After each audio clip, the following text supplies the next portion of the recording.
Talk a little bit about this myth that comes in Book 10. At the end of this book, Socrates spends some time doing something that he hasn't quite done before in this dialogue, which is really relating in some detail what amounts to a religious myth or mythology of sorts. I mean, he's certainly engaged in discussing metaphors and stories that try to convey to people a deeper truth. Okay, so to that extent, he's done something similar, but he's not told a religious tale like this, and it's different from what you may have been exposed to if you did take the other class. You might recall that in the Gorgias there's a myth too, but the myth has got different details. The message of the myth in the Gorgias definitely is if you live a just life, you'll be rewarded, and if you live an unjust life, you'll be punished. But a lot of the details are different. In that myth, if you live a just life, you go to the islands of the blessed forever. Okay? It's not a reincarnation myth. Okay?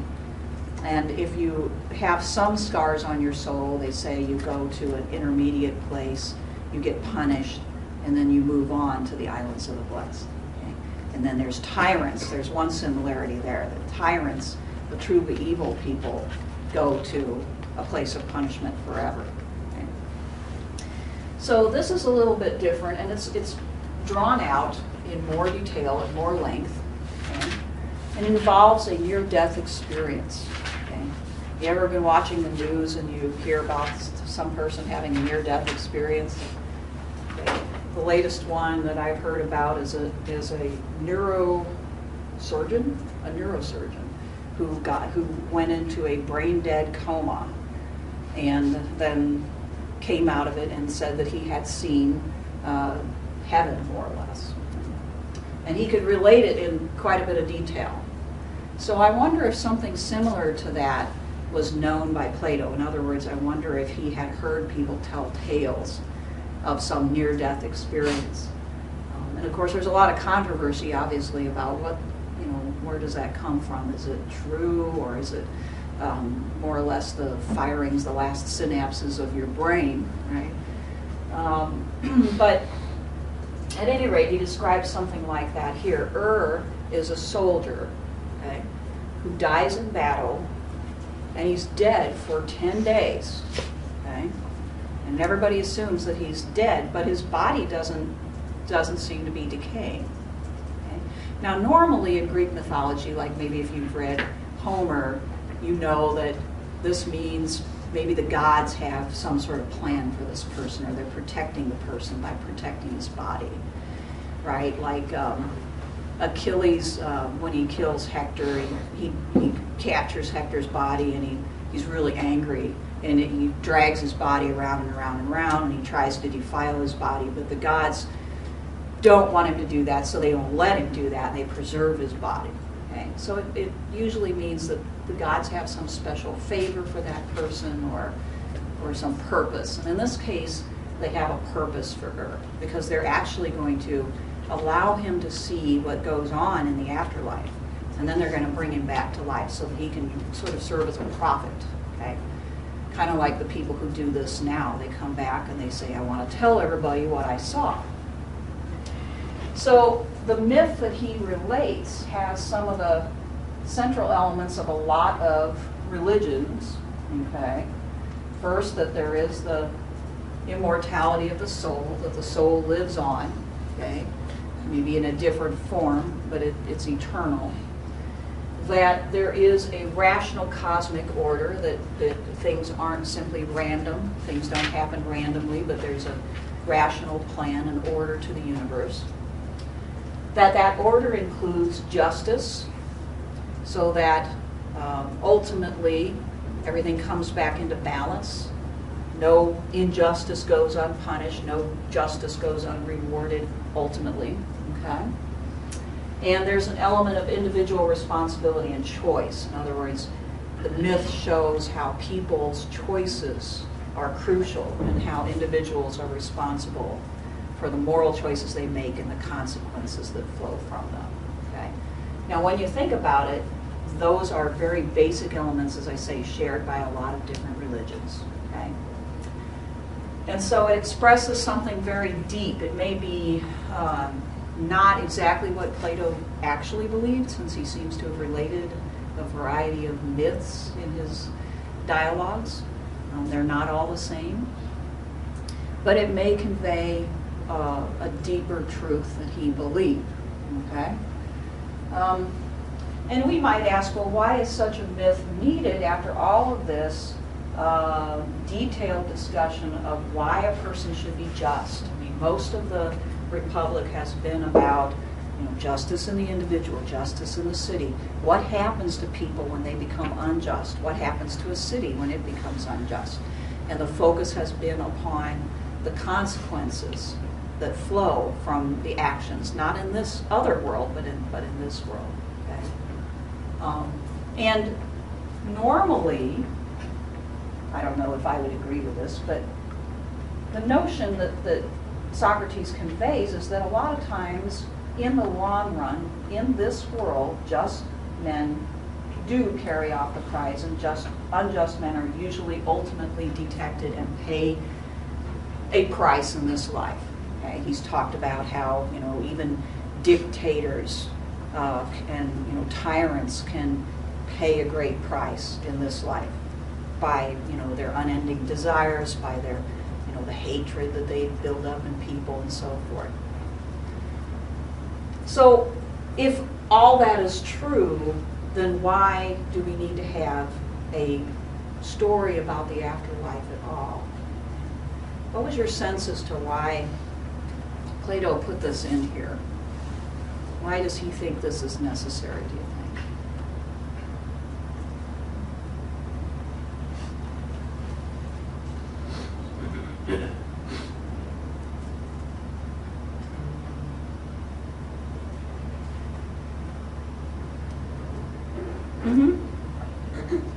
I guess maybe to kind of force it home why people should be just, because of course there can always be arguments, well, people who are unjust and still live away and still live happily and everything. There's a lot of examples of a lot of people who are use injustice to get ahead, but I think this is just like the capping thing where he's trying to point that no matter what, at the end of the day, if you're unjust, you will eventually get what's coming to you either in this life or the next. So it's better to just be good, because you will end up still suffering if you're unjust. Even if you get ahead in life, you will be punished with death. I think. Yeah, there are maybe some exceptions to this rule, that sometimes unjust people are not detected and don't seem to pay a price. So as you say, this may be the sort of capping argument. In other words, for those people who would object by maybe pointing to somebody and saying, look, this person lived their whole lives, they were never caught, they never paid a price. Mm-hmm. What about from book 7 when we talked about what is the good, how you have to enlighten, like you have to, being enlightened isn't teachable, it's only like it's discoverable. Mm-hmm. So like he discovers it, but then he's not going to be able to teach people what he saw because he was the only one who went. So he has to try to help guide people maybe, discover it for themselves. That's a great suggestion. It may be that this is yet another way of guiding people a little closer, giving them something to think about. He definitely seems to think that it's a rational, reasonable person can believe that something like this is true, and that this type of scenario makes sense. Given everything else he said, that it makes sense that there would also be justice beyond death. So it's not an unreasonable belief, and it is a belief that could bring people along a little closer to that knowledge of the good and turn them into seekers, you might say. If you remind people that there is the potential, I forget what thinker made this argument, but Pascal, I think. Pascal's wager, that there's the potential that there is an afterlife. If we don't know for sure if there's an afterlife, but since there's a potential that there's an afterlife, do you really want to spend this life ignoring that fact, or do you want to err on the side of caution and maybe spend time dealing with that possibility and making sure you're as squared away as you can for it, which is really a very pragmatic argument. Okay? But he says this is something reasonable, but it can't be proven. But I think you've got something there. It's another way of sort of teaching and leading people, and maybe especially people who are inclined to have some concern for the afterlife in the first place, of which there would have been many, and still are. So yes, there are a lot of this worldly rewards for just behavior, including these two, sense of knowing what is right, being at peace, even if a person is not punished, even if a person is disliked and unpopular and maybe even punished in this life, Socrates would still say, such a person, if he really knows right and wrong, will be content and will have a sense of being at peace. Okay? However, that's a pretty fine motivator that doesn't maybe touch the hearts of a lot of people as much as something like this myth would do. So yes, I think both of you made a good point about the possible reasons why this is here. And this shows us that Socrates, though he's famous, and Plato, famous for being rationalists, for always pointing to reason, they acknowledge a limit to reason. In other words, a limit to what we can discover through reason alone, and the rationality of belief, which is interesting. Because later on in the development of Western political thought, we let go of that. Can you scoot that just Yeah, finish sure. that last line? Okay. Sorry. Is that good? Yes. Okay. All right. So let's talk about what relays here. I like to read this first part. It's so colorful. The whole thing is very colorful and imaginative. But Socrates says of he says down at the bottom of page 285, it isn't, however, a tale of Alcinous that I'll tell you, but that of a brave Pamphylian man called the son of Arminius, who once died in a war. When the rest of the dead were picked up 10 days later, they were already putrefying, but when he was picked up, his corpse was still quite fresh. He was taken home, and preparations were made for his funeral. But on the 12th day, when he was already laid on the funeral pyre, he revived, and having done so, told what he had seen in the world beyond.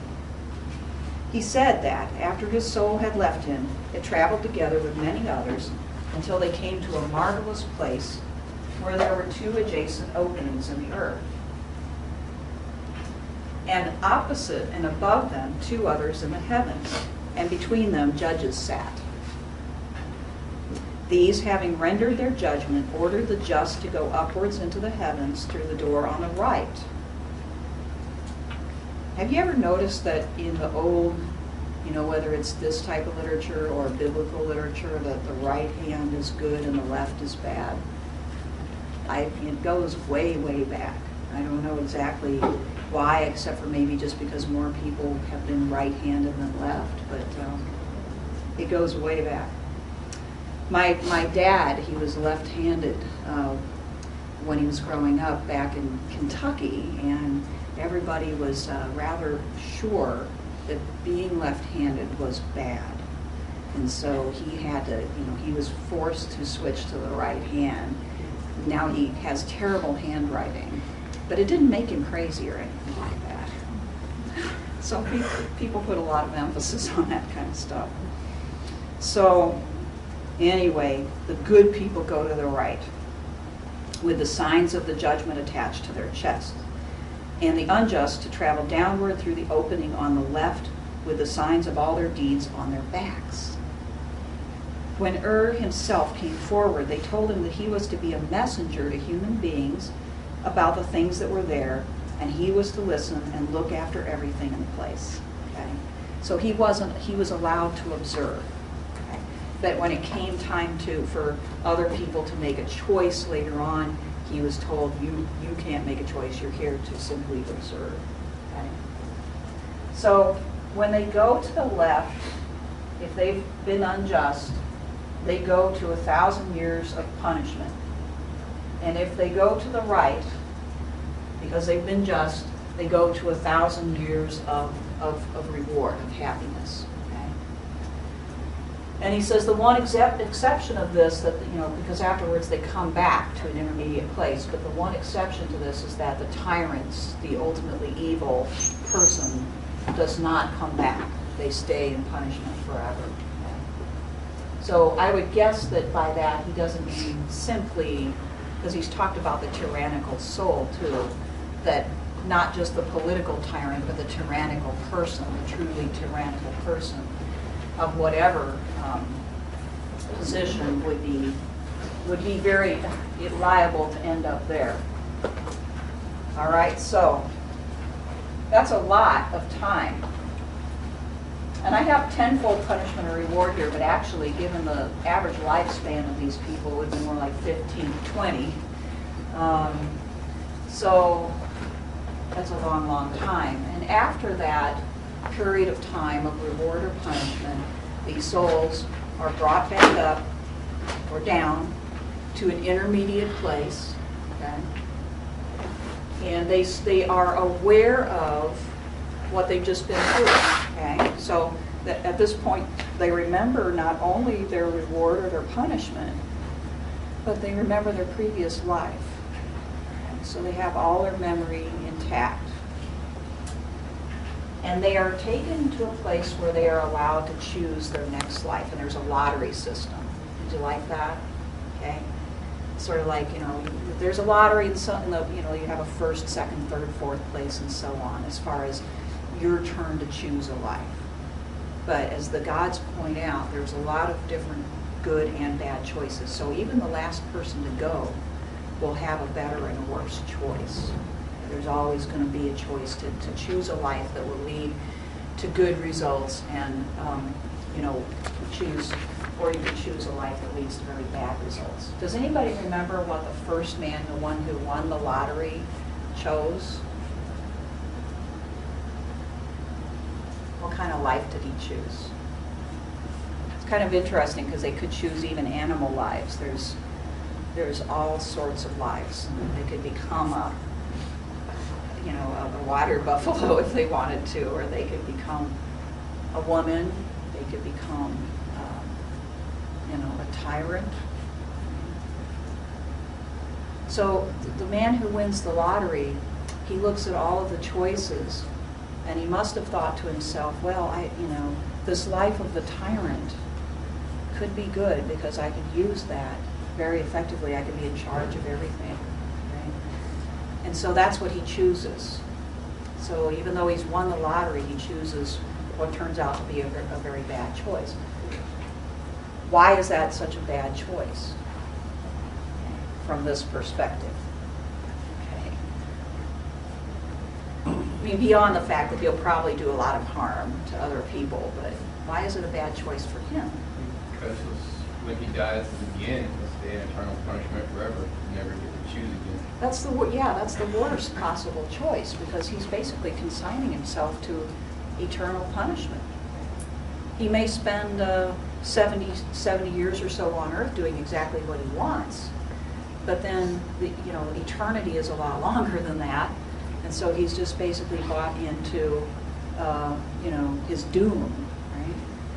But he's very tempted, and many people would probably say to themselves, well, I know right from wrong. I won't misuse this power. But of course the problem is Socrates conveys, once one gets that kind of power, it becomes very, very difficult not to abuse it. It's very tempting to abuse it, and once you start abusing it, it's very difficult to stop. So why would you take that chance? Why would you risk that? So he chooses that, and Ur sees him doing that.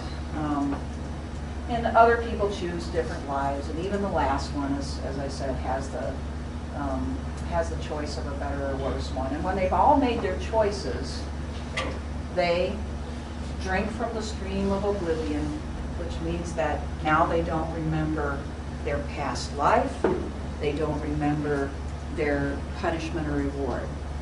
and then they get sent back into the world, into the life that they've chosen.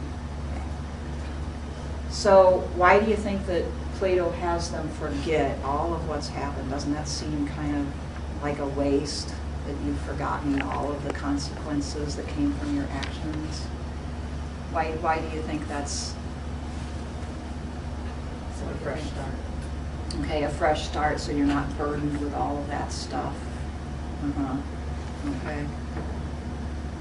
They chose their life based on like the punishment they had received.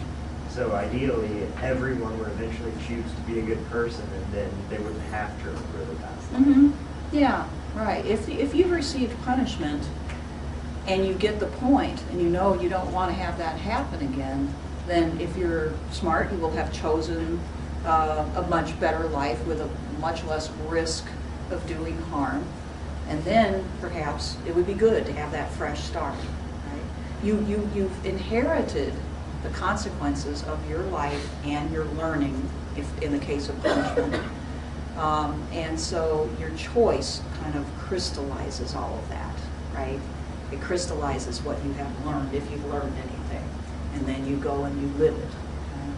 So it's very, very important prior to that to be the type of person that either chooses wisely or at least is able to learn from the mistakes that they make.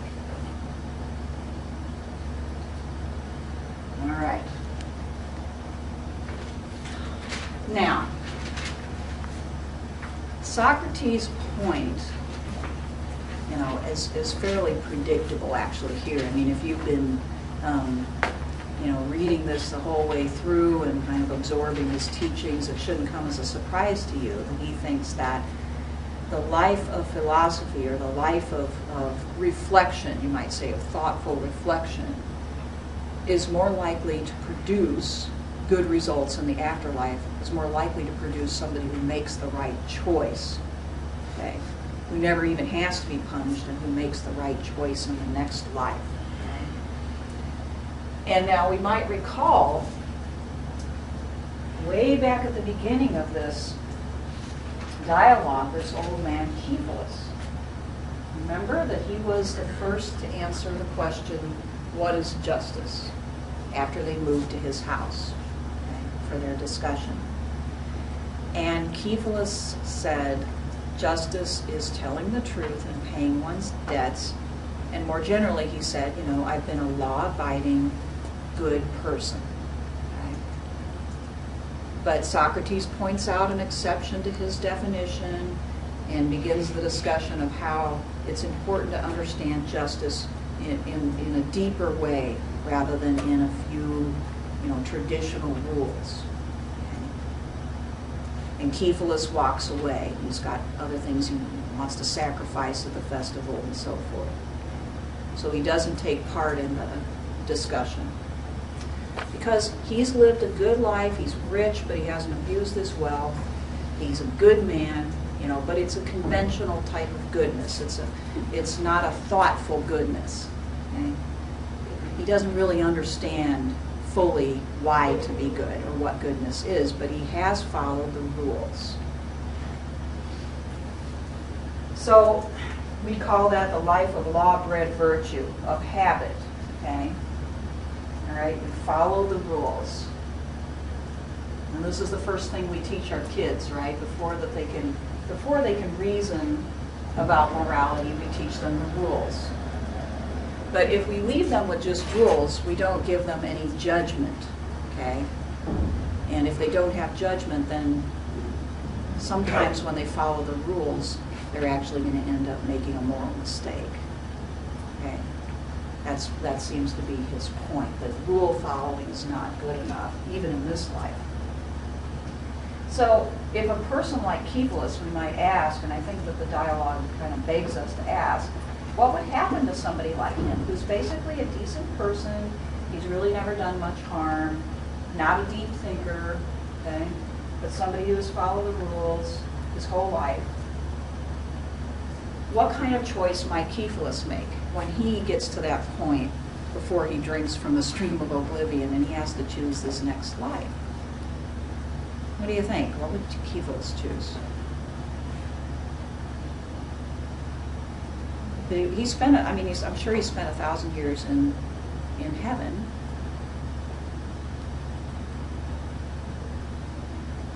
I think maybe since he has such a dependency on his own, what he thinks is understanding, but in reality just like that law-bred responses, he'd probably choose something that's more of a place of authority, but I wouldn't say he'd be so ignorant as to go for a tyrant position. Mm-hmm. Yeah, I would agree with you. I don't think he would.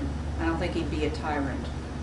I mean, that option would be there, but he doesn't seem like he's so self-confident that he would make that choice. He's arrogant. He doesn't have a lot of arrogance. Okay. But he might choose something like what he already is, a wealthy man, or maybe somebody with some sort of political office, somebody who's important, right? Because he'd say to himself, well, I handled this money in this life, and I did quite well, and I got rewarded for the fact that I didn't do any evil. So I could do something like this again, or maybe a little better than that, right? But the problem with that is that every time a person gets put in that type of life, okay, they do run more of a risk, you know. Plato is one of these folks that believes that a rich person can be a good person, definitely, but it's harder because they put themselves into positions of temptation, okay? So the wealthier they are, the more influential they are, the more likely it is that at some point they will commit injustice. And so if you're thinking purely about what kind of life should you choose so that you for sure, you know, end up with another 1,000 years of reward, probably a wealthy man in Athens would not be the best choice. Okay? Because a lot of wealthy men in Athens did not live perfectly just lives. Okay? So probably a better choice might even be somebody who's poor, okay, or at least in the middle economically. Maybe somebody who lives the life of a worker. Okay? The safest choice would be what? the life of the philosopher. You think Cephalus would choose that? See, that's the problem. He would not choose that because he's pretty much decided that that's nonsense, that that's not worth his time. That's why he walks away. He doesn't feel like he needs to be involved in that discussion. So he would not choose the most guaranteed route. Now, I have trouble with this whole thing. I don't know about you, you know, but when Plato suggests that the life of philosophy will be the best guarantee of justice, he does that in the Gorgias too. Because I can think of people who lived a life of philosophy who were unjust. Okay.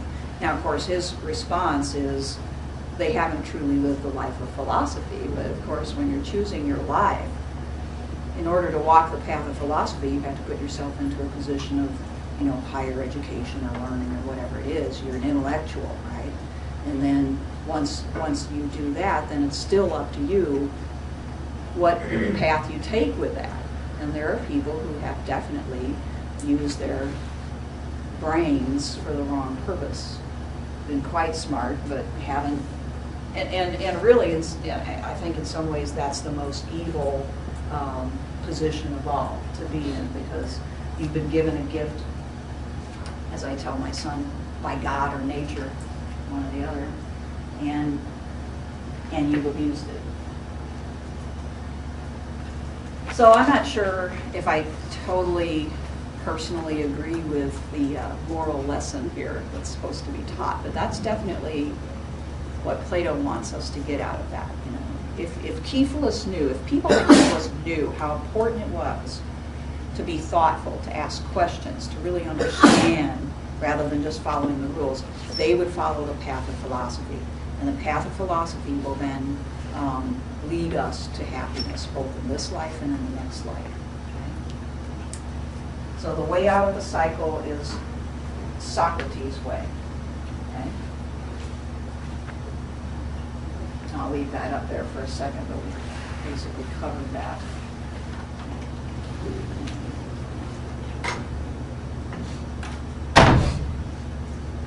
So it might be a little self-serving, but that is the lesson.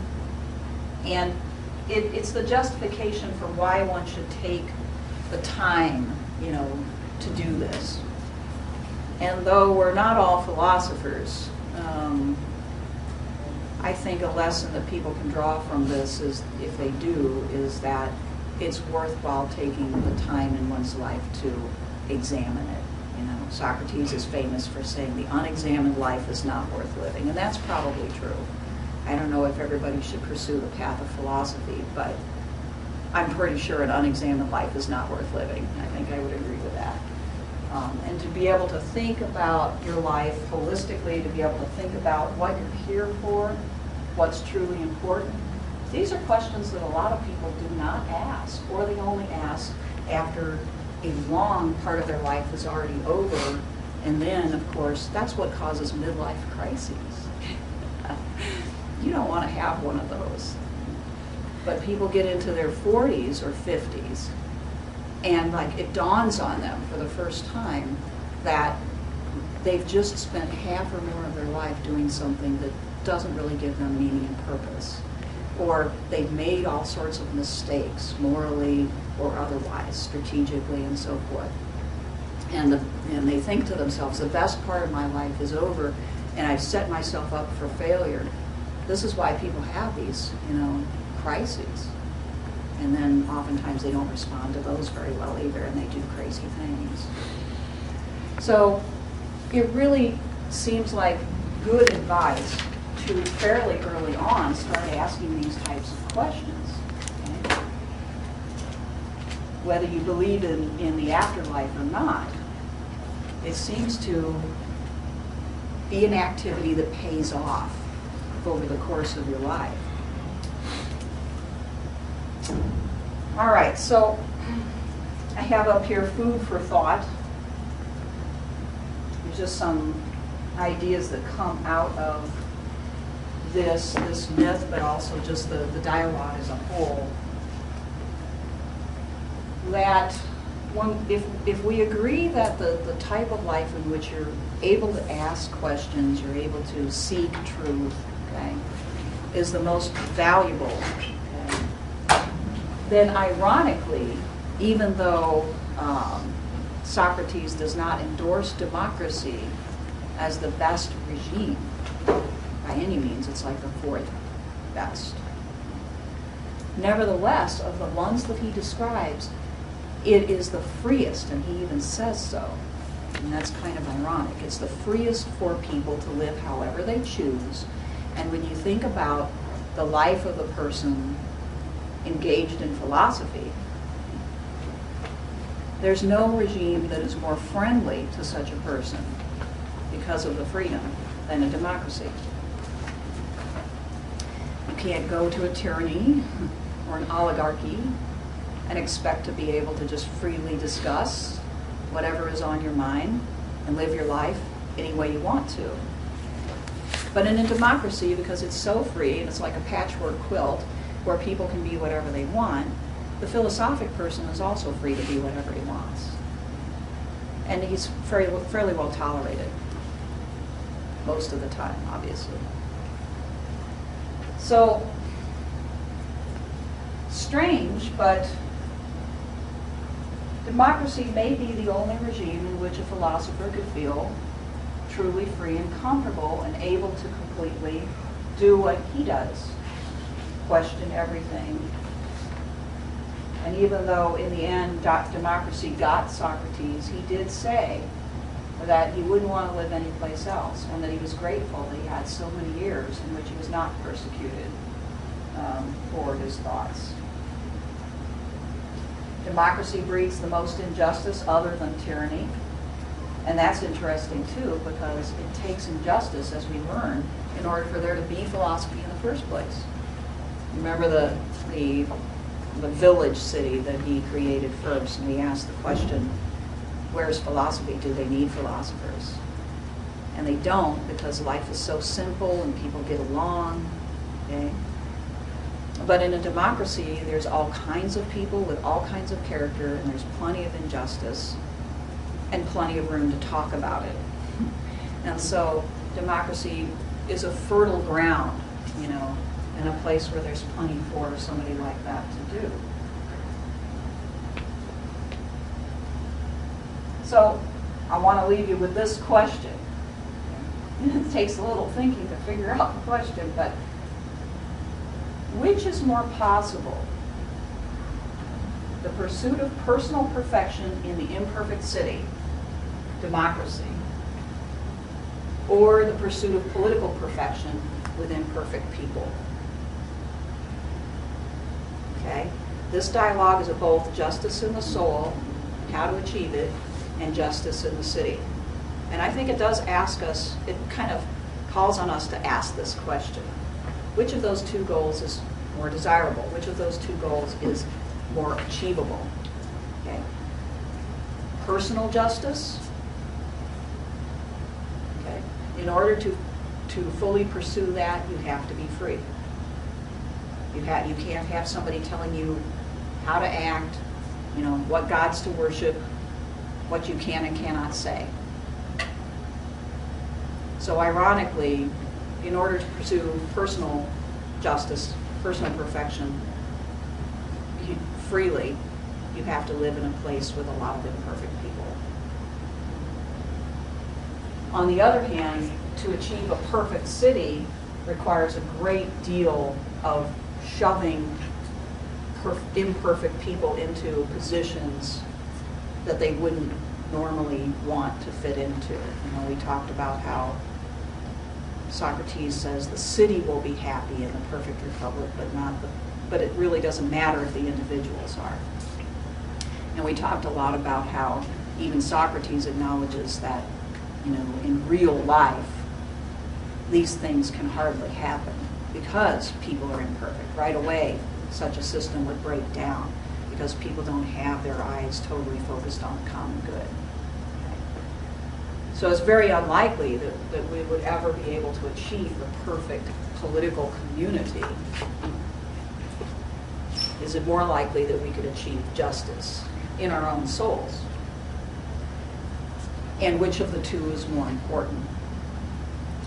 Most people who get caught up in politics thinks that the latter is more important. We don't want to just be just ourselves, we want to make sure everybody else is. So we try to fit people into institutions and laws and schemes that they don't necessarily naturally fit. You know, the history of the 20th century has a lot of examples, doesn't it, of people coming up with political schemes and then trying to fit everybody into them, whether it's communism and fascism, socialism. So I think the dialogue wants us to ask ourselves this question. And many people do that, and they come away with just a very sort of crude notion that the dialogue is about this perfect city and that Plato was an absolute idealist. But there is another way of reading this that contradicts that point of view. He never wrote anything like this anywhere else. Many of you have read the Gorgias, so you know he was capable of writing about very imperfect political systems and maybe what you could do to make them a little better. So what is the point of this? You know, it's an open question, and this is another possibility, that this is the question that this dialogue wants you to contemplate. All right, so any questions or comments about the purpose of the myth or the purpose of the dialogue, anything that's sort of left hanging out there? We've spent a lot of time on this because this is a very foundational work, you know, that should not be skirted through with, you know, like most people get the ship of state, the cave, and the myth, you know, you're just like, you don't even read the whole thing, or if you do, you don't really get the full teaching. But if you understand the Republic well, a lot of other works come into focus more clearly. So that's why we spend a lot of time on it. Okay.